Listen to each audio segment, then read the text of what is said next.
Hello, this is Research Jam. This is a research meeting that's open to anyone as we try to be a lab for anyone. So anyone can come sign up to present or just join and listen or give feedback or connect with the presenter afterwards. They usually share their email in their presentation to chat more in depth about ideas. So this is one of those. This is the 16th time we're doing it after almost 3 years. So welcome everyone. Today, I love the kind of number of speakers. So we have 2 speakers, which is great. We can have plenty of time during the presentation and have question and answering live right after presentation. So we're going to do that. And maybe we'll just do the order of Alex and Tim, if you don't mind. Okay. Yeah, sure. Yeah, Alex have been here before, was presenting a different project, and looks like we have something new. Yeah. So my current project sort of originates in that project, and the project about running models in browser is not finished. It is not dead. So I continue working on it, but the thing is that in order to make it more reasonable for people to use such things, we need to have models to run in browser. So we need good models that are capable of doing something good, useful, or interesting in browser. And naturally, and especially with the rise of huge models like nowadays, it feels like there is less attention to smaller models, and because of that, it is harder to find good small models that are actually useful for some real things. And because of that, I kind of decided to make my own models for this. So the project is called NLLB Clip, and the idea is to enable zero-shot classification and image retrieval in 200 languages. So apart from having project and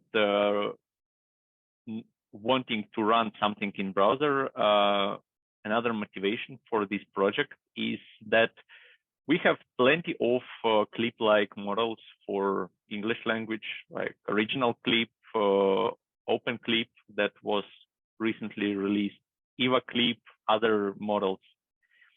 Over the last couple of years, people also developed language-specific clip models like Italian clip, Japanese clip, Spanish clip, other kinds of language-specific models which work very well in one target language.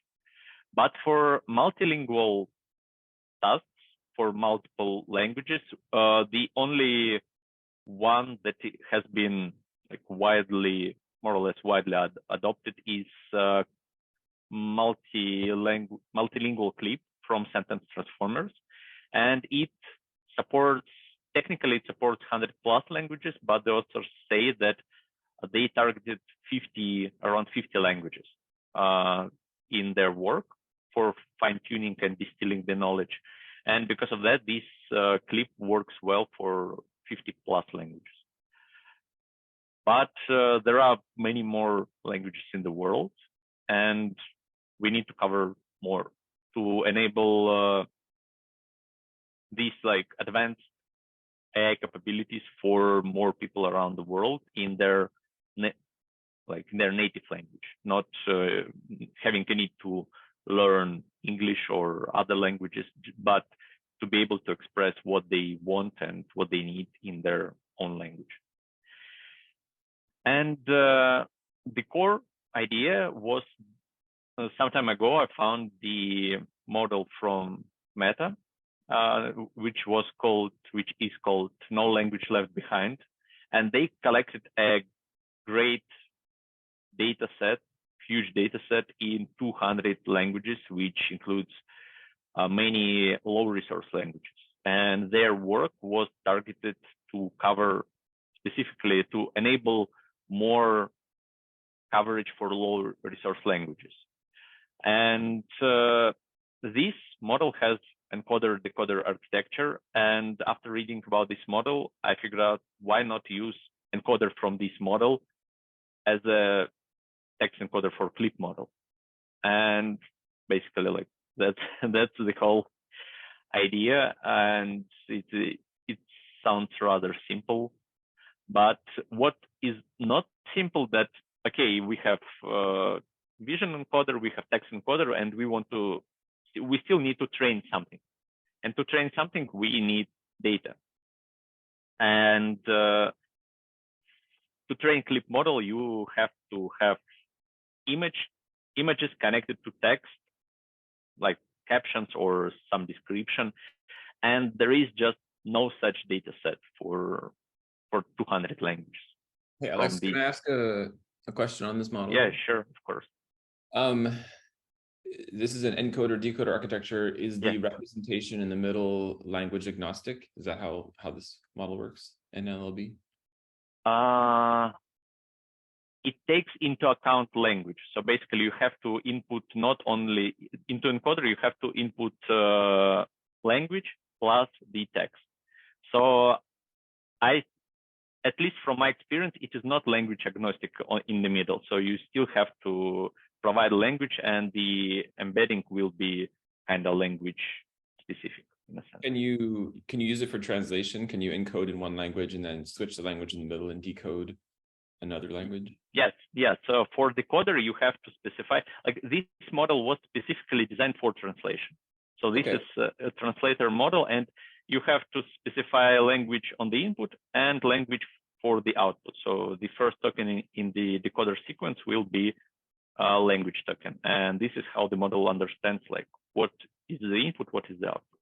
Okay, so then probably in that intermediate representation, you have a language token, but the rest is probably as language agnostic as possible, right?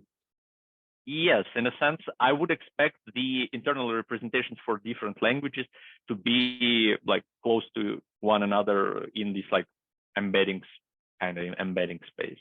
Okay, yeah, makes sense. Yeah.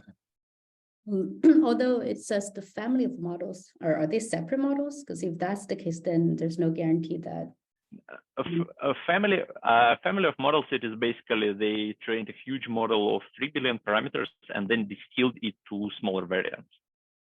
This is why I call it like a family of models. But essentially, every single one of these models works for 200 languages, just with different like quality, different performance. Yeah. So there was no such data set to train model in a clip-like fashion, so I had to create one. So the Leon, they created a nice data set of 600 million images with Coco style captions. So short, like one sentence description of what is going on on the image. They made it in automated fashion. So they used Blip2 and other like metrics for assessing quality of these captions, and all the captions are obviously in English because Blip2 works they used Blip1. They used this first version of Blip because the work they did, it was before Blip2 was released. Yeah. So basically they have 600 million images with short captions, and NLB models, they were designed to handle short sequences. So authors say that basically it is very good for translation of sentences. So if you feed like a huge chunk of text into it, it may not be that good. But if you feed like one sentence at a time, it works. And from my experience with these models, it is like astonishing how well it works. The model, especially the largest one, is great. Yeah. And so basically it was like perfect fit, like short captions in Leon Coco dataset and the model that handles short sequences of text. So, but since the data set is automatically collected and images on the internet are dynamic, some of them may be not like available, something can be deleted, some images are just of low quality. So I needed to somehow filter out bad images or non-existent ones, because for training I have to have like great data to have some good results. Because of that, I also used aesthetic predictor from Leon, which they created for different data sets. They have data set for nice looking, like with nice looking images from their huge data set. And I used this predictor to filter out bad images. And obviously non-existent images, I couldn't download it, so I didn't process them. And from data processing experience, it was around like 50% of the data from the data set was either non-existent, so basically URLs were broken at the time of collection data, or they were of low quality. So basically of the whole data that I tried to collect, I was able to use only half of the images because the rest was not suitable for different reasons, which is also interesting thing to think about, that we may have some large data sets, but the data in them might not be good for real use. And for translation, so basically my idea was to translate every caption from English to the rest of languages from this data set. And I used obviously the largest model available with 3 billion parameters. And as a result, I got 106,000 good images with captions in 200 languages,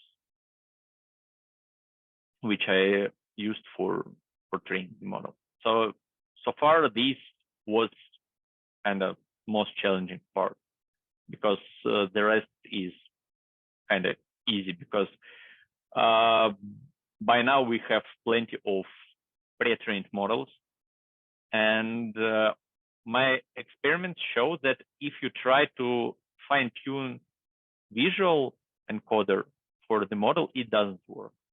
Because basically we have one caption and 200 different, one image and 200 different captions for it. And if you try to fine-tune model that processes images, every single time you hit different language, you have like different weights going, like different weight changes for the same image. And because of that, the model very quickly gets confused, and it basically stops learning. Hey, Alex. Yeah. I like this approach. I think it's a very reasonable approach. So you basically take the existing data set and you expand it into all the languages by using a translation model. Yep. Just curious, did you consider an alternate approach, and do you think it would work, of just taking the intermediate layer of the NLLB model and training like a single small adapter between that space and the clip space? And I'm thinking you could maybe do this on only the English language pairs, and then hope that adaptation is actually also language agnostic, because the space you started from was language agnostic. So like just train it on the entire Lion data set, for example, but then try prompting it in different languages, and maybe the NLLB would take care of the translation internally.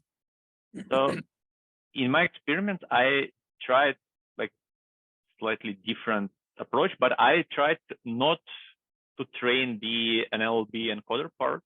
So basically I tried to freeze all the like backbones and train only like embedding parts. So basically like small layers, which again, like transform internal like output into like these embeddings, which we then compare in clip.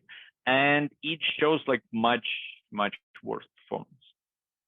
But if you only train a small layer or a yes, couple. yes. If I only train embedding layers, Okay. it shows worse. I didn't try to train, basically, I didn't try to freeze the whole backbone except for pooler layers, but it's like from experience, it feels like it will still not be enough, because from my experience, it feels like the embeddings themselves in an LLB are kind of language specific, because you still feed the language as an input. So it feels like they are language dependent. But like from experiments that I already had, if I try to train only embedding, it shows like large gap in at least at validation loss. So it basically saturates much faster than when I train only like the whole text encoder, like the whole thing. Thanks. And so if you're interested, I can show actual plots, which I have. Yeah, I'd be happy to see, but I don't want to derail your presentation trajectory. Yeah, we can. Basically, we will have plenty of time after I finish with the next and last slide. So for my experiments, I used clip base and clip large vision encoders, and also I use open clip huge, because in original OpenAI implementation they don't have huge variant, which is like even larger than large. And nowadays they also train like giant and enormous variants of vision encoders, but I didn't like target those ones. But and for text encoders, obviously I used 3 different variants of an LLB, and I cannot use anything else because there is no model trained on 200 languages. And yeah, this is actually not the best validation loss I got, because today in the morning I got better one, because I tried training. I started training the largest possible variant with huge vision model and the largest NLLB text encoder, and it goes like significantly lower than this one. And so, can I ask, what exactly are you training? Are we training everything end to end, and you're just loading the 2 image encoder and text encoder as a initialized pre-trained models? Yeah, I use both models pre-trained. So I use pre-trained clip vision encoder. I use text encoder pre-trained from an LLB, and from my experiments, the best thing that works is to train embedding layers and text encoder, but freeze the vision encoder, because if you do not freeze vision encoder, I will show later, like in this chart, it basically goes down for about an epoch, and then it starts like shaking around some random value, because it gets different captions for the same image every single time, and because of that, vision encoders like freaks out and cannot learn anything.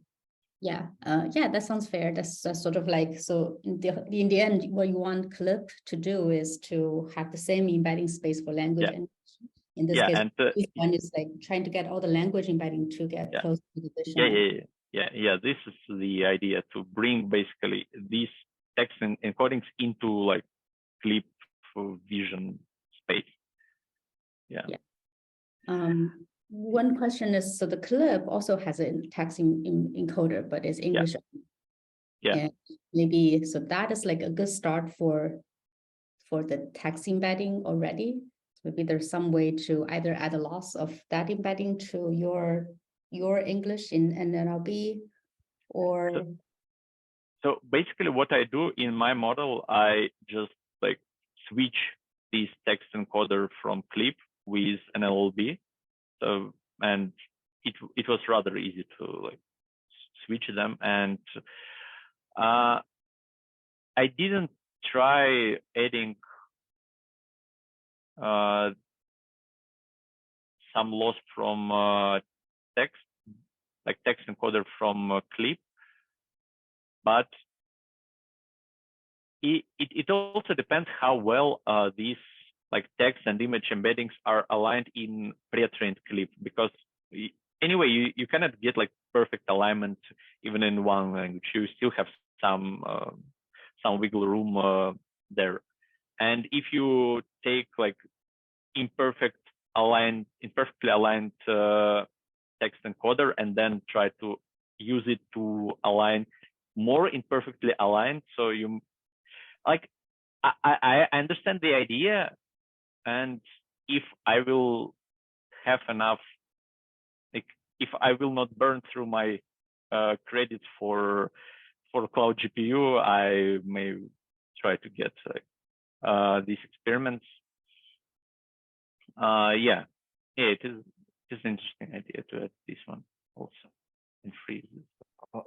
May I ask you, I don't know if it's a good idea to try a contrastive loss, like have a triplet loss and add it to your loss, because basically you have a lot of equivalent text in different languages. So the idea is that encoding of all of them should be close. So you could train, demand that, close encoding should be stay closer than not related encoding. And yeah, that could be improve the whole process maybe. Yeah, so Clip itself uses contrastive learning, but it applies contrast, like this contrastive learning for image and text embeddings. So this is how it learns stuff inside. But I thought about adding, making it like converting this standard loss into triplet loss. From my previous projects, like in semis training, it shows sometimes better performance. So yeah, I might let me actually write it down somewhere so I could check it later. Yeah, thanks for suggestion. Actually, this one is a good idea. Yeah, I will try to change the code and add triplet loss and try to figure out that way. Thank you. Yeah.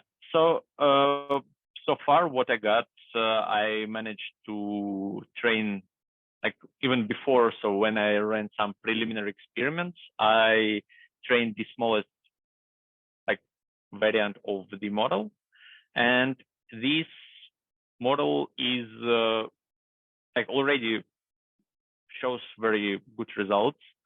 And this model is actually small enough to be run in the browser. So this is where connection with my previous project comes.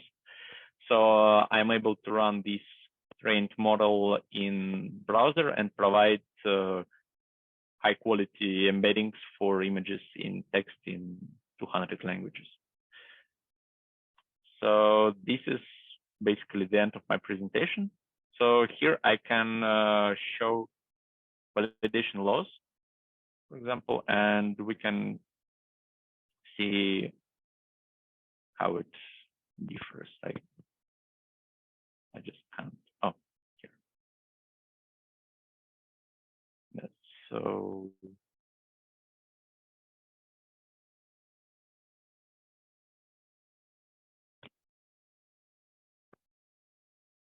And something for each.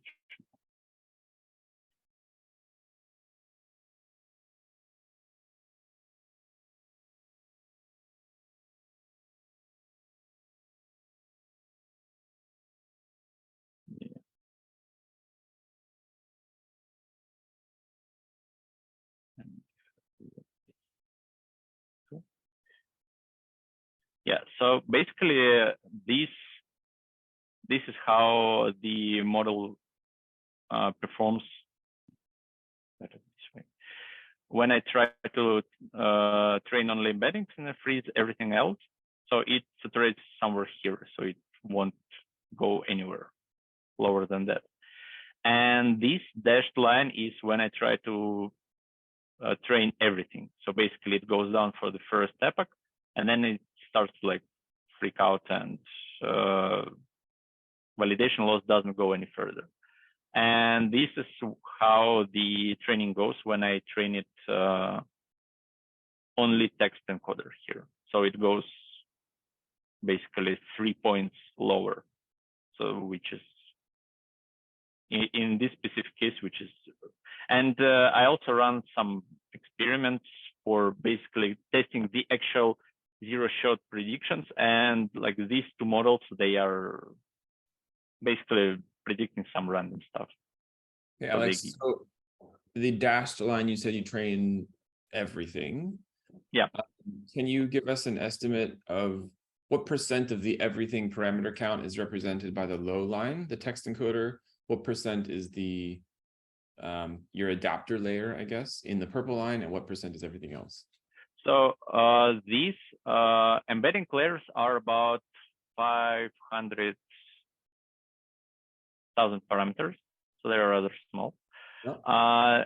Vision model for this specific experiment, it was 80 million parameters. So it is base visual transformer for clip, and text encoder for an LLB is around 400 million parameters. So the dashed line is the 400 million parameters plus the image model? Yes, this dashed line is basically 530 million parameters. This one. Okay, cool. Yeah. And what's the gray line again? A gray line is different experiment with a larger model.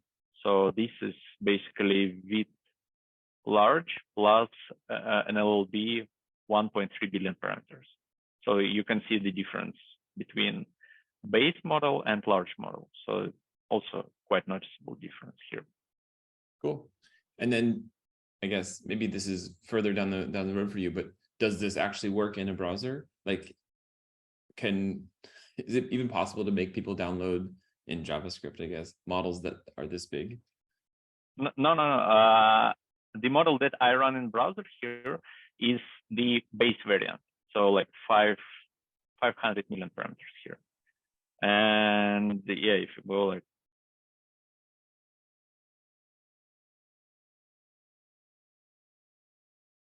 I don't know many languages like that.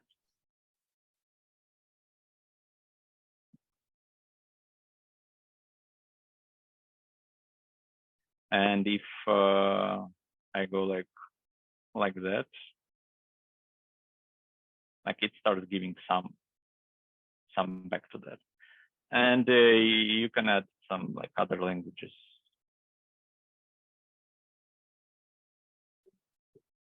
So it is definitely not a cat. So, yeah. Yeah, so yeah, it works in browser, like right there without any like server directions and other stuff. Amazing.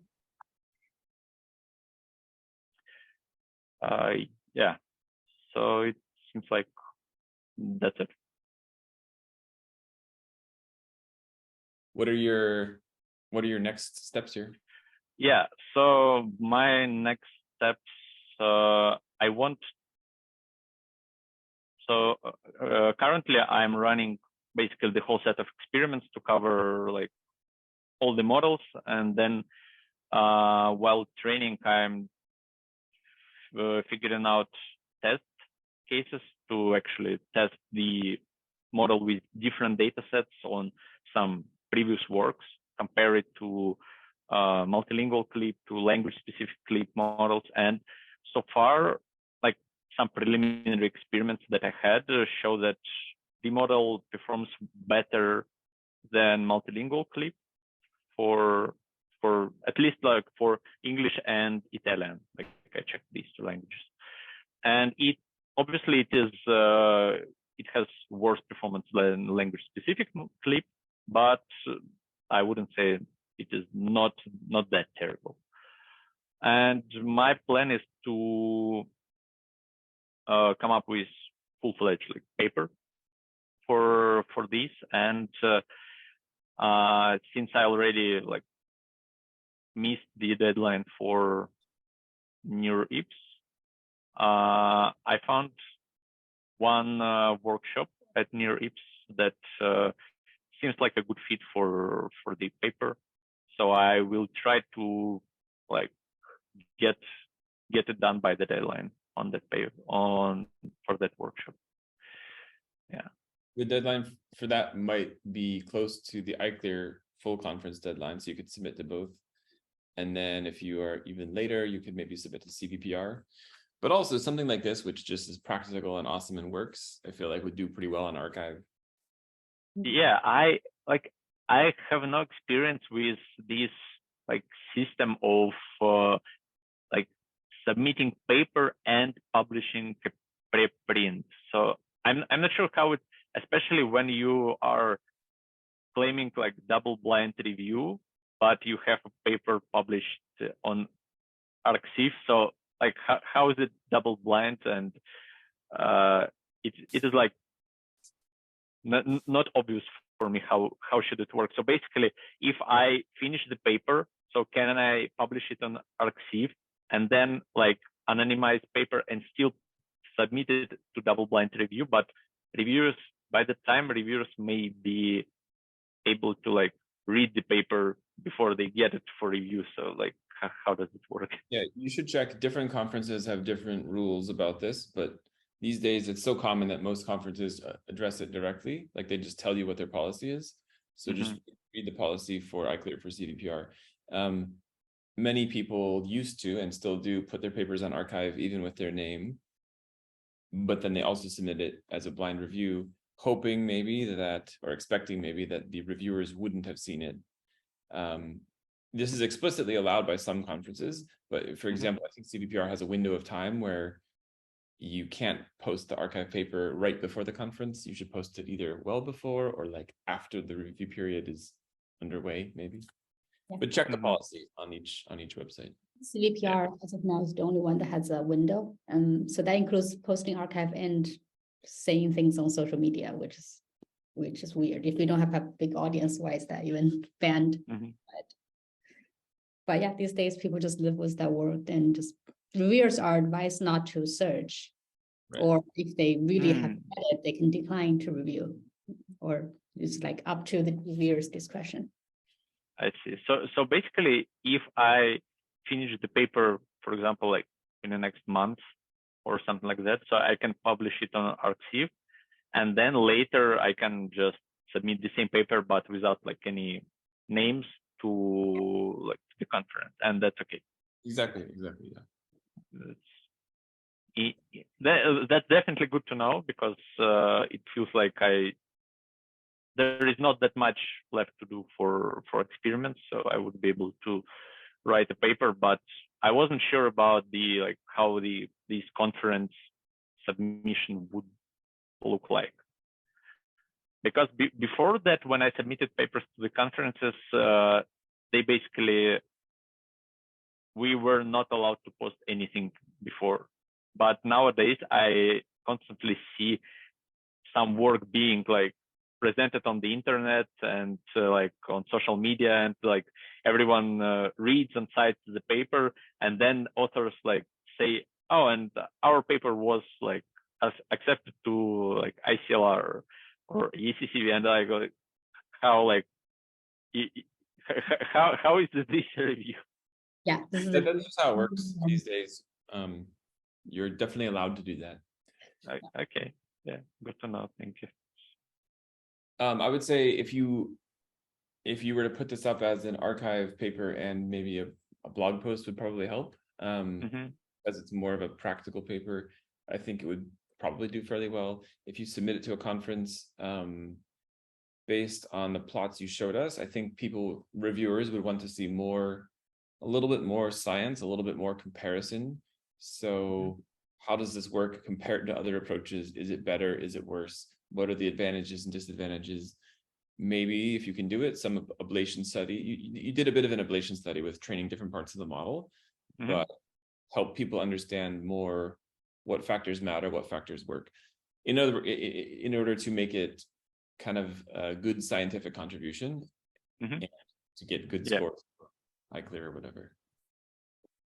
Yeah, thank you. Yeah, I plan to, like, first off, I try to like squeeze as much performance and quality from like basically this first run, and I ran some ablation study to understand like what, like on a very like large scale, what works, what doesn't work, to understand where to focus like current run of experiments. But I also plan to, like, especially for large models, I also plan to train like adapters, not the whole models, but I would try to train some adapters like in a LoRa fashion to see how that works in these specific scenarios. So yeah.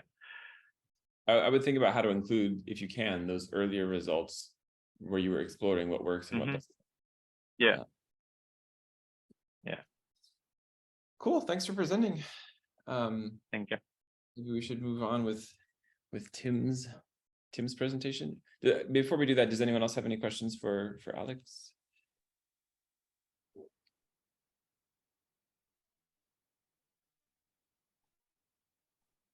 Sounds like not. Let's give Alex a hand.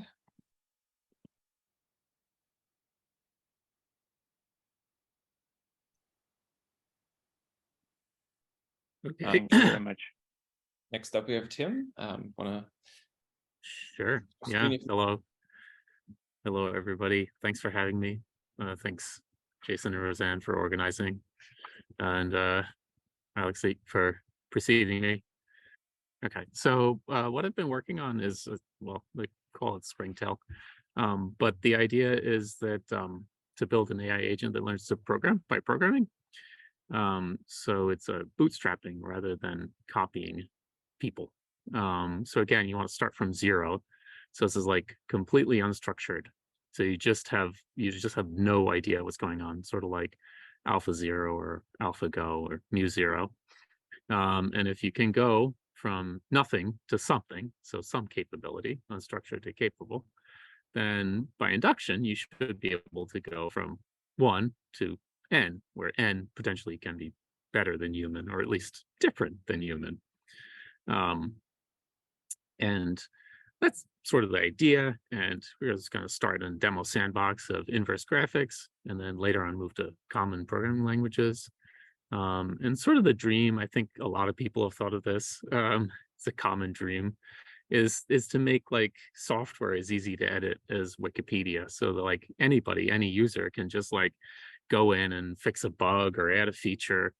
And the limitation is then a coordination problem, like figuring out which bugs to fix and which features to add. So that's kind of a dream. So everybody is kind of a contributor to software, and there's fewer gatekeepers. It'd be very cool, at least my personal opinion. And we can debate it. So the way I'm going about it, my background's in neuroscience, motor neuroscience in particular. So considering active learning. And active learning is how basically babies learn. So they explore the world and then they learn what the effect of a motor command. So they move their arms around like kind of crazily and then observe and remember the effect. And they build up a sort of representation of the causality in the world, at least as the causality of their body and the dynamics of their body. And one model of motor learning is that when you want a given effect, you just query your memory.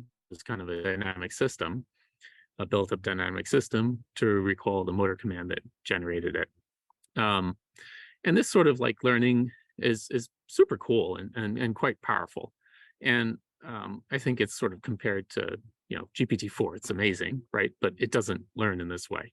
It learns by replicating what it's seen on the internet, which I mean, we also probably every day do coding and stuff, but yeah, it's less of a limitation. And so mistakes, it doesn't work in areas it's not trained on. Obviously, it may or may not be running out of data, depending on who you ask. And it's just really imitating what humans have already done. And I think this is sort of like against the purpose of tools. Tools really should be to help us do things new rather than what we've already done. And so it's like, okay, like, can we extend this to be better? Can we make it more of like a bigger lever? And I think doing something like active learning will help us get there. And anyone, feel free to stop me or chat if you have any questions or you disagree or whatever. So anyway, back to the main point. Experimentation, interaction with the real world is really complicated. That's why we have a complicated, spinal cord and nervous system with a lot of inbuilt biases for controlling our limbs and learning about the environment. But that's okay. Programming does not really need real world interaction. In fact, you can channel all your real world interaction through the user. Again, let the computer learn to program by programming, and then just let it just learn its own language, and then later on do transfer learning to get it to learn human language. So I've been working on this for a bit now, probably about 6-7 months. And I think this is possible right now. It's kind of an open question because I don't have positive proof. So it's motivated by this paper, DreamCoder, which is came out about 3 years ago now. It's out of the Tenenbaum lab in MIT. It deals with it's bootstrapped program synthesis, wherein you have 2 ways of reducing the search space for programming. One is to build up a library of primitives, which is very much what like humans do. And the primitives allow you to reduce the breadth of your search. So they condense, or depth of your search. So they condense a lot of depth. And then you also build up heuristics for selecting which library primitives or other coding primitives. And that reduces the breadth. So it concentrates the probability mass. So it's a way of bootstrapped, and I can go into more detail if you like. I'm trying to be on time.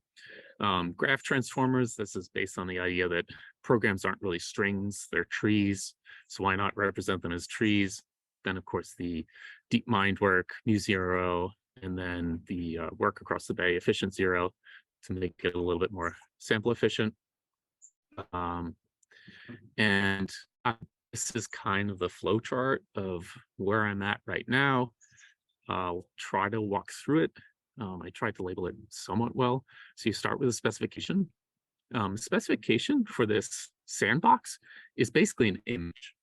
So starting out with inverse graphics, which is a super well-studied problem. There are definitely like working out of the box examples, but it's literally MNIST. So I'm trying to invert MNIST and convert it to a program because that's where everybody starts, right? And then, so that's the specification you're trying to replicate. And then there's a current image. That's what the program produces presently. There's where you want to go, the delta image, the difference between these two. There's the program itself represented as a tree, abstract syntax tree. And then there's the context of what the everything that's happened, including potentially debugging. So those go through. This is not surprising. We just went over, this is a vision transformer. This is directly lifted from Clip, because why not use the same stuff? And then a program transformer, and these ways are tied. Program transformer converts the bug history, and so this is kind of a graph encoder only. And you have another transformer which kind of combines it, emits the hidden state as well as the plan. Programming typically involves like a lot of actions per individual plan, so that's decoded into a bunch of edits. Monte Carlo tree search, this is the same as alpha 0, mu0, efficient 0, which iterates over the possible edits with feedback from the forward graphics to select or at least select a policy. And then much like efficient 0, the edits convert to a new program, goes through this whole model thing again, comes up with a new hidden state, which is pull, new hidden state, which is the truth. And then you train, red models are the gradients. The new hidden state is pulled toward the actual hidden state through a dynamics function, which is just an NLP. So it's basically very similar to efficient zero, if you all are familiar with that. Does that all make sense?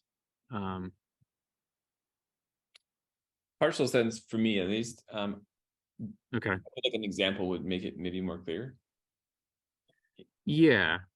Let me just. So here's like an example of what it's supposed to do.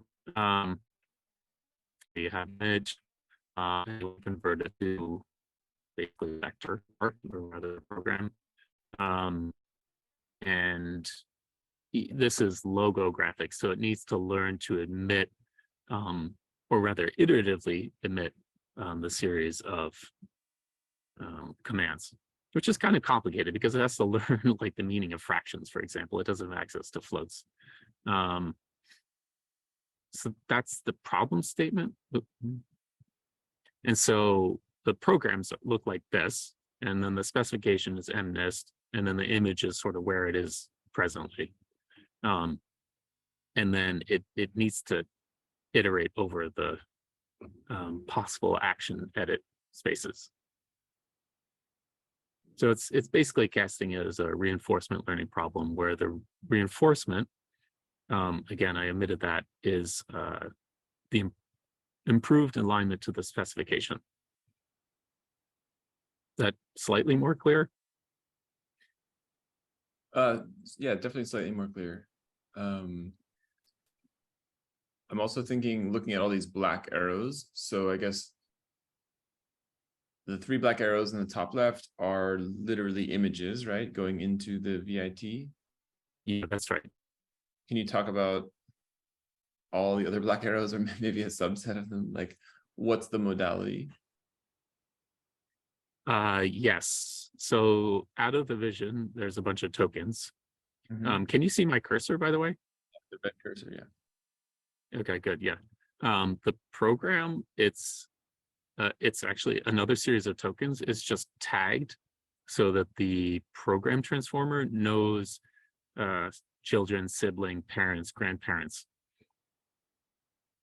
So instead of basically the position encoding is a tree position encoding, but it's still just a linear array stuck into a big tensor with one hot encoding, same sort of stuff that you use for tokens. And then the debug history is basically the same thing, except that instead of position encoding, it's just like this was an edit of this location kind of thing. Okay. More tokens, right? So transformer operates over those. And then the combiner is like a 2-layer transformer. I'm trying to keep everything pretty small. The total number of parameters here is between 10 and 15 million. Because this is small. It's like, twice that. And the goal is to like operate on like really quickly. So like 8,000 or like 8,000 batches per second on my home computer. So I could just see what works and see what doesn't work. So the lower right corner where is a model in curly bracelet. So that's just the whole thing all over again. It's just like a yeah, exactly.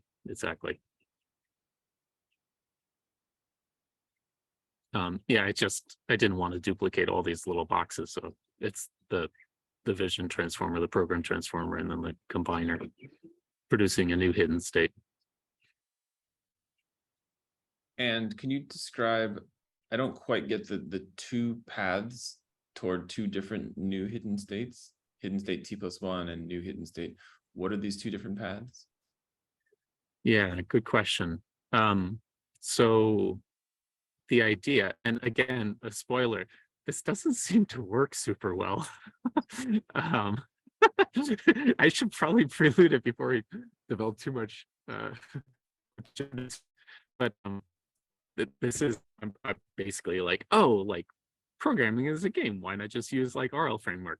Okay, but the idea is that the whole model should be able to produce a plan and then predict its effect. Okay, and the plan is in the plan vector, and the effect is in the hidden vector. So the plan so, is the model's plan for the edits to make to the code, the tokens. Yeah. The hidden state is some abstract state that represents the visual information. Yes, and so, when we learn our motor input output, we learn from both the vision and the proprioception, for example. And so, when we're learning to program, we like do something and we observe what happens. And so the idea is to improve get more information from your effect. So when you the model itself, it has quite a bit of bits. Or excuse me, the whole context has quite a bit of bits in terms of both the specification, the current image, and the change in image. Whereas the edits, it's actually rather information impoverished. It's just a policy over possible states. So the goal is to just sort of improve the gradient, improve the sample efficiency. Okay, I think it makes sense. Okay. Yeah, thanks for bearing with me. And I may have a question about why treat current state and delta and specification as images, not as a text, which is like naturally.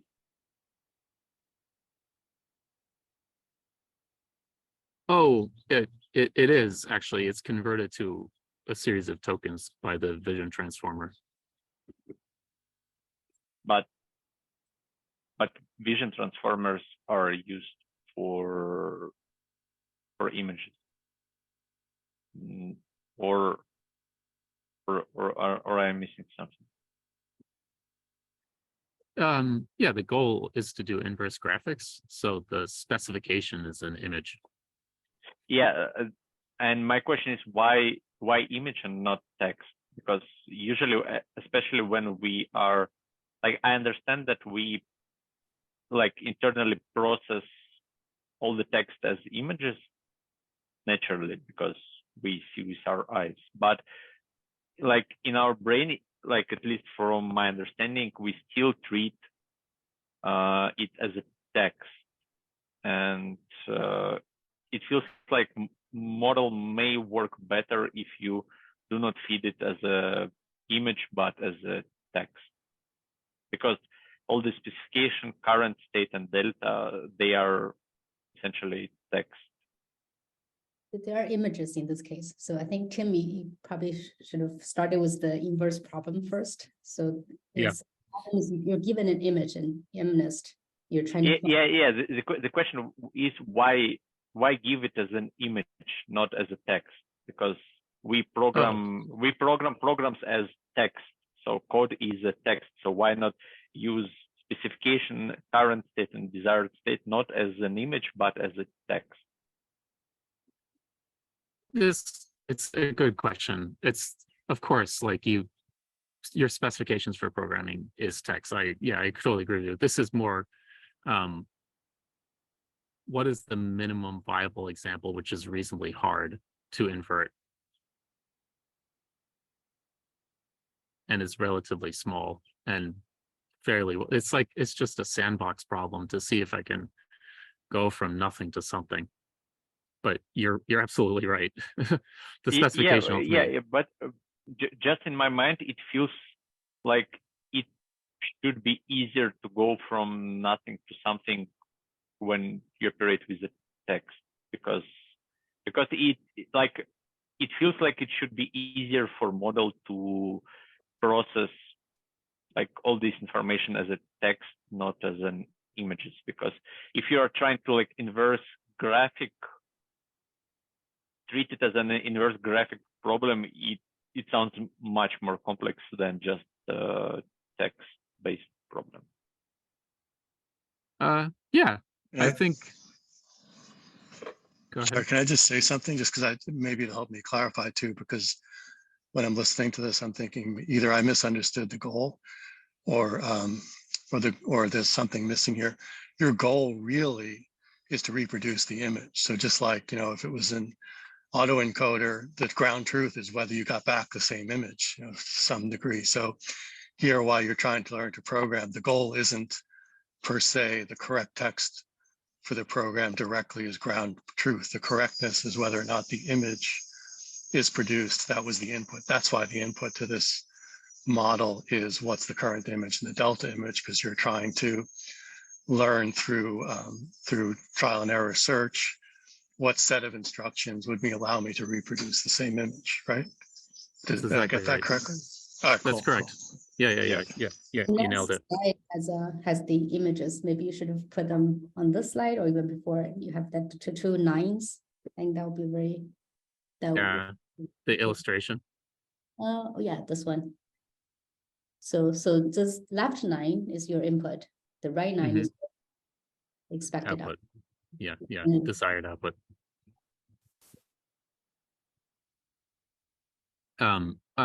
Just to sort of, I guess what's really interesting here is, yes, to do a problem, it would be easier with text because that's the native format. But if you can solve, well, this is a classic problem where you have like a really easy forward transform and a kind of hard inverse transform. And if you can learn the inverse transform iteratively in a bootstrap way, then it's sort of generalized. Well, fingers crossed, it should generalize to other stochastic vector specifications, which have a easy forward transform and a hard inverse transform. Yeah, I understand that if you like, if you basically train like this vision-based model in such a way that it understands what needs to be changed to get a correct visual output, it will generalize much better to all sorts of problems. Yeah, I understand. So yeah, I do need to like whoop. No, I wanna, sorry. You skip this slide. Okay, so the problem with this model is that it doesn't exactly bootstrap. What happens is that it just memorizes. So again, it just memorizes the input data set. You start out with like randomly generated programs. You like filter through to find ones that don't compile, more or less, don't run, don't produce output, produce misaligned output. And then I feed it through the whole system. I backprop, I like do a bunch of, I set up a whole minimum spanning tree of like how like the programs are evolved. So this is like a synthetic or supervised learning signal. And the system will learn, it'll like get, -6 log loss. So it predicts very perfectly what the series of edits should be. However, it doesn't generalize. It doesn't seem to like be able to produce new edits based on new specifications, or even like it very weak. And okay, this is a negative result. It's just as likely to be a bug in my code or some conceptual misunderstanding, but I've sort of banged my head against this, which is sort of why I'm presenting here. And like just sort of thinking about new ideas of like how to get this to work a little bit more efficiently / to bootstrap. So let me, hopefully Right, I can skip it. I think I didn't fully understand what's being memorized. Okay, so I start off with a random assemblage of programs. I filter them, and then I use manual organization to show that like, oh, you can start from nothing, and then you can go to a very simple program, and then you can add to it, and you can add to it. So I use like diff operators on the random assemblage. It's like 50,000 programs. And so you synthetically generate a bunch of edits. So it's a supervised learning signal in this case. Right? Okay. So rather than doing MCTS, you're saying like, this is what the edit should have been. Based on a diff that you compute from program A and program B by running program A and program B. Exactly. Okay. Okay.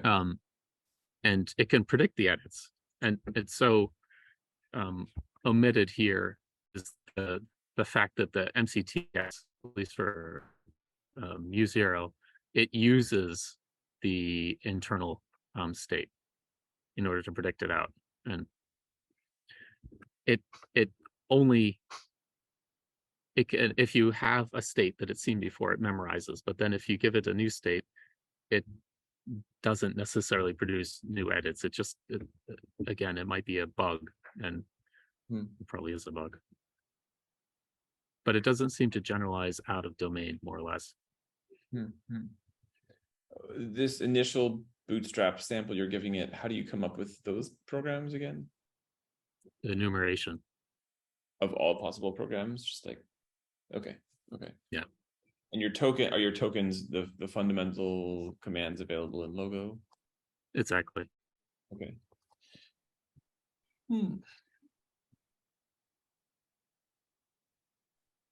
Yeah. And when you say the model doesn't generalize out of domain, like what is, so the domain is the set of programs you showed it, basically. Exactly. Yeah. And did you try to show it like similar but not the same program? So basically something very similar but not exactly the same. So just understand like how it, like how constrained it is within its domain. To be honest, I don't think I've really had on that long enough. Like go in and careful, like take a bunch of programs and change individual things. I mean, like small edits.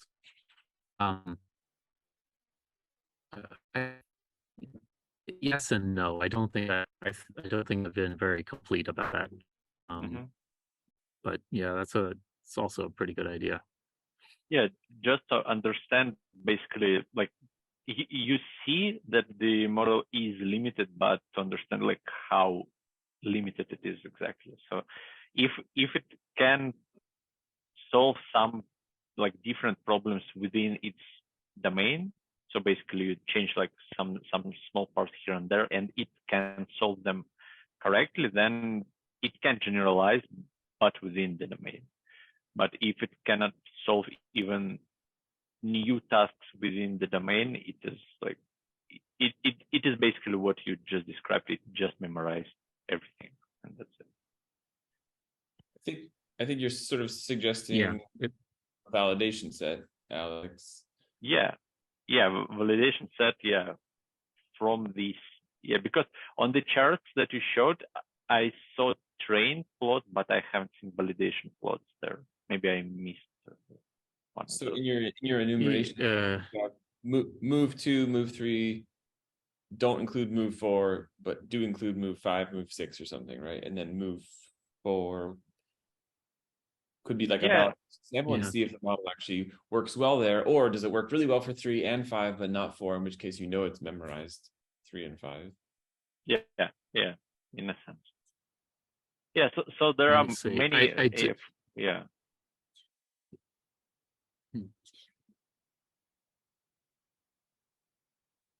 Yeah, there are many ways how you can come up with validation set, either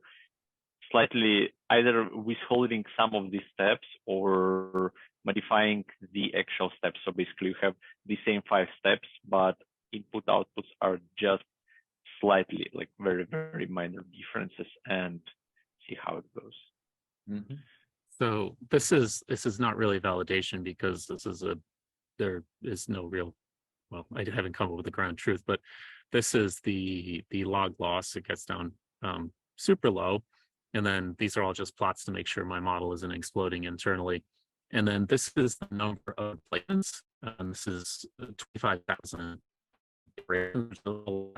So this means that there's been, well, it's divided by 2 less, because half of them are training and half the samples are training, half the samples are new.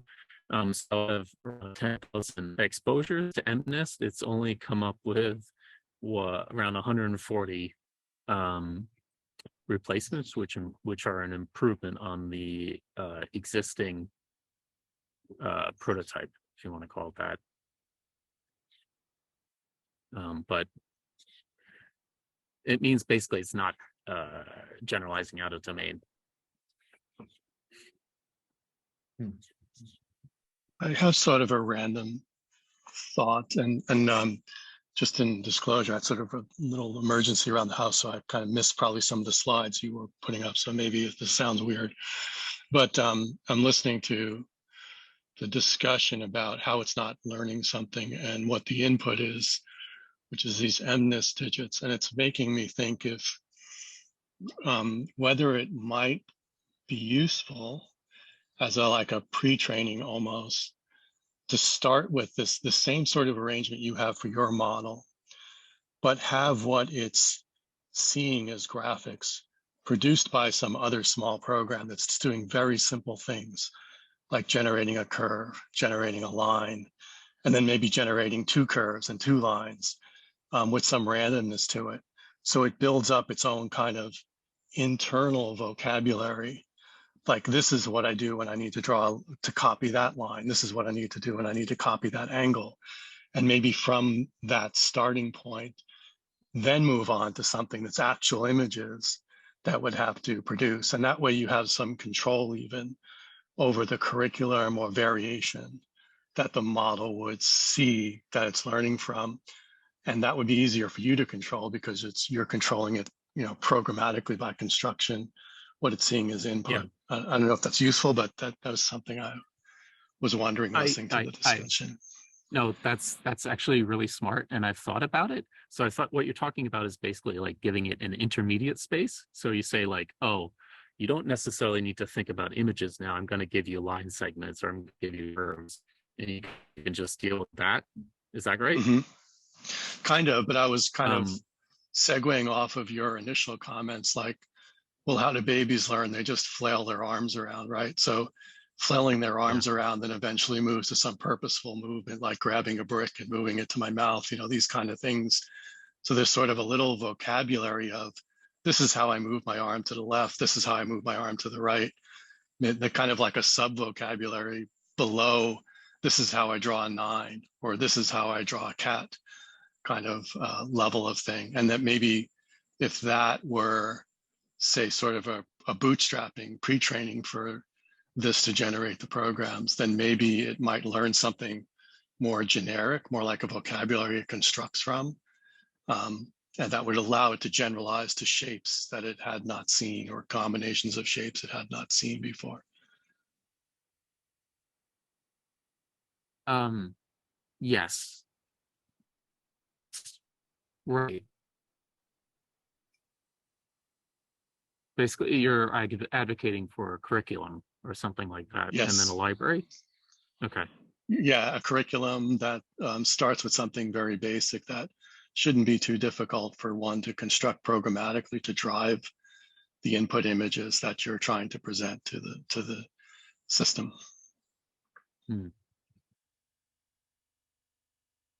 It's a good point. I think we're trying. We're over time. Circling around, this idea of a curriculum. The example with the baby, where the baby flails randomly and then learns a mental model of what the flailing is. I think in all these problems where we have either Monte Carlo tree search or in any way we need to search through a space only randomly without a gradient, without direction, there's like a fundamental quantity, which I'm not sure if there's a name for it in literature, but it's like you have a space, it's a certain structure. You start at the origin, how many steps, maybe depth, and how big is each step, so breadth, do you need before you can get to like a solution that is a reward? So is it like 1E9 or like 500 or 6, right? And this quantity, whatever the quantity is, like required luck, we can call it, is I think is very important. So if the baby, if the baby has, starts at the origin, starts at 0 with no knowledge, and the only reward is like picks up a cup and drinks it, then that's like a 1E9 scenario. And it's never going to learn because there's no curriculum, because it can't possibly bootstrap that huge gap of required luck. So instead, I think probably this is what David is alluding to. surely the baby's learning a mental model, just like wiggle arm right, wiggle arm left, which is a 1E2 luck required scenario. And it uses that, it somehow gets that lucky, and then it uses that to bootstrap the final remaining 1E7, which it actually also breaks into steps. The point is, if we're trying to do bootstrapping, but also tie it back to real world data, it might be that 0 to MNIST gap is actually 1E9. So it is at least. Interesting. Like, can we bootstrap like a smaller step, like just a curve, and learn a model of curves? But we don't have a data set of curves, so that would have to be purely like reward the model for doing something purely experimental. Yeah, I guess. So, okay, this sort of gets to my conjecture, which it's a conjecture, it might be completely false, but I think that actually transformers aren't very good at generating this sort of data. I think they need to be augmented. They're really good at storing it. You can definitely like recreate this sort of behavior reliably, but in terms of like using them as a policy, is probably it. Well, this is my intuition. It's probably a bad idea. It doesn't seem to work very well in practice. So this is kind of where this is very researchy. I'm thinking and experimenting with like generalizing transductive methods. So like that's relation networks or TADM or prototypical networks. Instead of outputting scalars, right? So you have, typically they're used in classification, but they output vectors, or more interesting, they output operators. And the cool thing is that these relation nets and TADM, et cetera, it's all query key value. It's all a bunch of cosine distance, or I'll show you later, other forms of distance metrics, and then matching. And this is one way of like searching over like a finite set. And so, okay, what if you generalize the transductive method? So now you can learn from given examples. And you learn these operators, like gradient boosted trees, so you have much better sample efficiency. One of the things that I'm definitely running into is that you need to generate so many samples to understand the space with the transformer, because it's inductive. It generalizes first and then memorizes. And the way that people learn to program, I think they memorize. So it's a lot of copy paste. And then from there, they do little wiggles, sort of what Alexander was talking about, to generalize. This is all. Yeah, Tim, I have like a random thought. I don't know if it's like any good, but basically I'm fascinated with GFlow nets, which is a sampler, amortized sampler in a large search space. That's basically what we have. We have a very large search space of actions here, right? And that's basically, and you get a reward only when you're finished with building your discrete presentation, right? Proportional to the probability of this presentation. So maybe there is something to it. That maybe you could train kind of intermediate steps, like on synthesized examples. So eventually would be able to generate good samples of your plan of action, which would be kind of solving a problem, getting a reward. So the plan would be getting a reward proportional to like probability of this plan eventually. And if you get a sampler, you would be able to basically you spend a lot of time of amortized training on synthesized subplans or plans, and then you just have a guided sampler or something like that. I'm not very good. I'm just trying to no, apply 100%. That's kind of what I was thinking. But it seems like relevant. You like Benjo. What did you call it? Differential. He is like very much in the system 2 versus system 1, and basically you are having system 2. You having discrete action to find a plan of action. So, and he is doing this training of GFlowNet. It's like his statistical model. I don't know if it's relevant or not, but because you kind of cover a lot of ground, it could be fit as well into your grand thank schema. You, dude. That's great. I haven't heard of this paper. That's very much. No, it's like a lot of work. Like he's been doing his lab for 2 years. Okay. Yeah.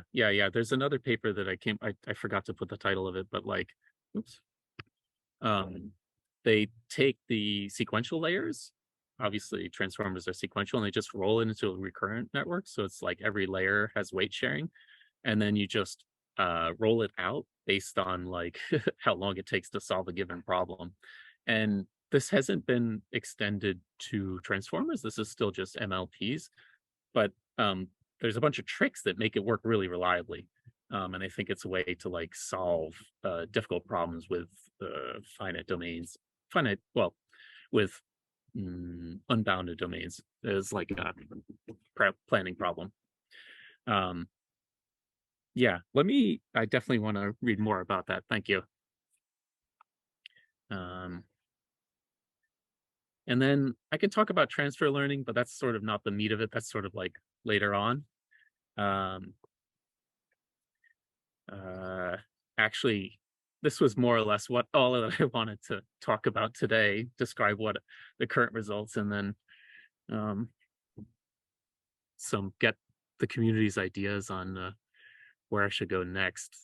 Okay, so right now I have curriculum, small edits, differential nets, and then yeah, changing the way it's bootstrapping.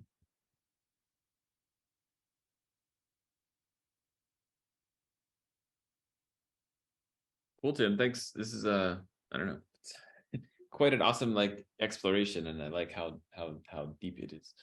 I'm curious. I actually don't even know what the real suggestion would be, but I'm curious whether you could solve the problem about memorizing versus generalizing by having two separate models. I think this is maybe in the flavor of what Alec was suggesting, but can you have a number one and number two brain or whatever that would be, one model that's allowed to just memorize and one model that's paired up and kind of trying to generalize? Maybe the losses are slightly different. Memorization one is not allowed to completely drop any examples, but yeah, I'm not even sure what loss I'm suggesting there. Yeah, it's sort of like some sort of SimSciam or bring your own latent, or like one can memorize, the other one has to predict left out samples or something like that. Yeah. Something like that, yeah. Something to force it to generalize. Yeah. And then also a la alpha 0, mu 0, like, and David's suggestion, can we bootstrap without going all the way to MNIST first somehow? So just let it play around in the environment of logo programs and graphics. Yeah, I think I've experimented around with novelty search from Jeff Clune. So it's like, ask it to like generate new things, and you know what it likes to do? It just likes to generate chaotic programs. Which are all new. Yeah. They're all entirely new. But yeah, it's almost like it needs to have some sort of aesthetic sense. It's like, oh, this is compact and beautiful. I'm going to remember this as like a little primitive, and I'm going to like learn how to recreate this. Not discussed here. The programs are embedded in yet another graph. And so it not only learns like the representation of the graphs, it can learn invariances. So one experiment that I worked on was training it to like refactor programs, which is obviously a big part of programming. So that's a whole nother can of worms, the equivariance and invariance in programming. Yeah.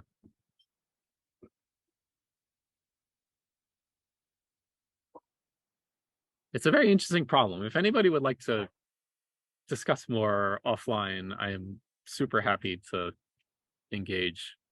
What's your contact information? How do you yeah, I'll put it in the chat.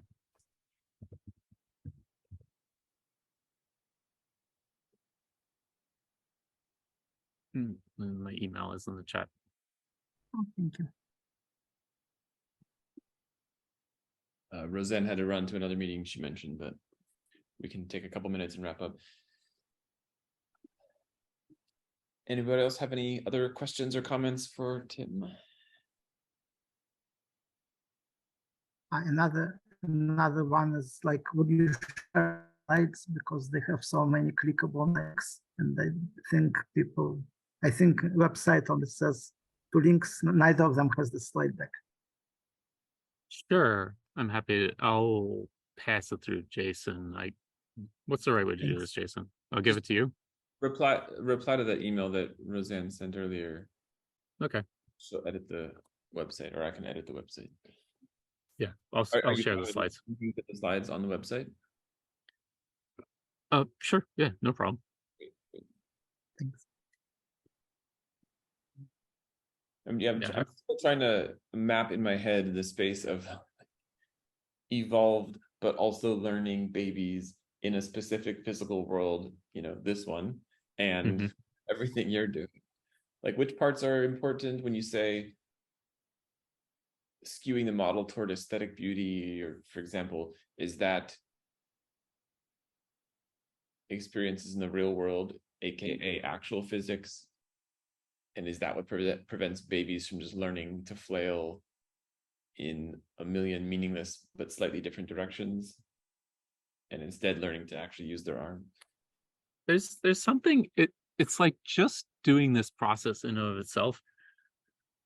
It needs something else to produce systematic behavior, which is what you're getting at, I think. And I think, again, like required luck in programming is a little, maybe I'm doing 256 rollouts typically. Maybe it's just too small. Maybe it's 1E9, the required luck is too high for a lot of these tasks. It shouldn't be that high because I can calculate it. It's like, okay, how many primitives? There's about 30, and like how many edits? To minimum edit is about 3-ish. But there's also other bits, like you have to specify the location of every edit, in addition to the balance, and it's actually pretty big. Well, maybe, I don't know about 256 versus 1E9, maybe there's some intermediate range, but I think probably the more interesting work, or the more interesting science, is in how can you take a large required luck problem and make it into a smaller luck problem. Yeah, amortized inference. So like you could bump 256 to 512, but can you make it much smaller so that it fits in 1E3 or 1E4? Yeah.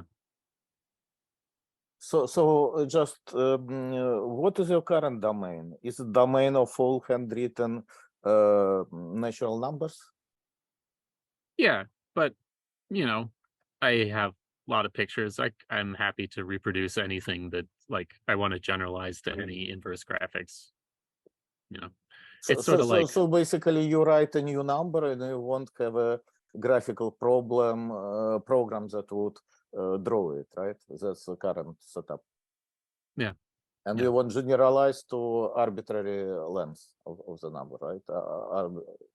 Yeah, arbitrary complexity. Ultimately, like the dream, one version of the dream is to allow, recreate the visual system, which generates an approximate scene graph from what we see. And that scene graph is kind of a program. And so you can interpret anything down to what amounts to the minimum description length. And that'd be pretty cool. So that's the problem of perception. Right, minimum description length, and also probably interested in some kind of compression into some kind of pattern, like sub-programs, like routines, right?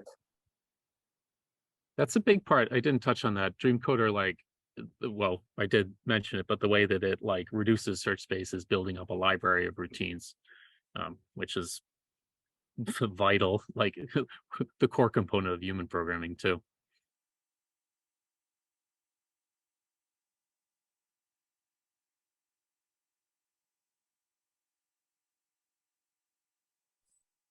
All right, we're a little bit over time, so we should probably wrap up. But let's I'll thank Tim for his awesome presentation. Yeah. And yeah, I guess his contact info is there. We'll put the slides up soon. And thanks all for joining. See you all next time. Feel free to submit in advance of the next one, which will be, I don't think it's on the website yet. Let me check. It is not. It'll be pretty soon. All right. Have a Okay, good thank you. Tuesday, y'all. Thank you. Bye. Thank you.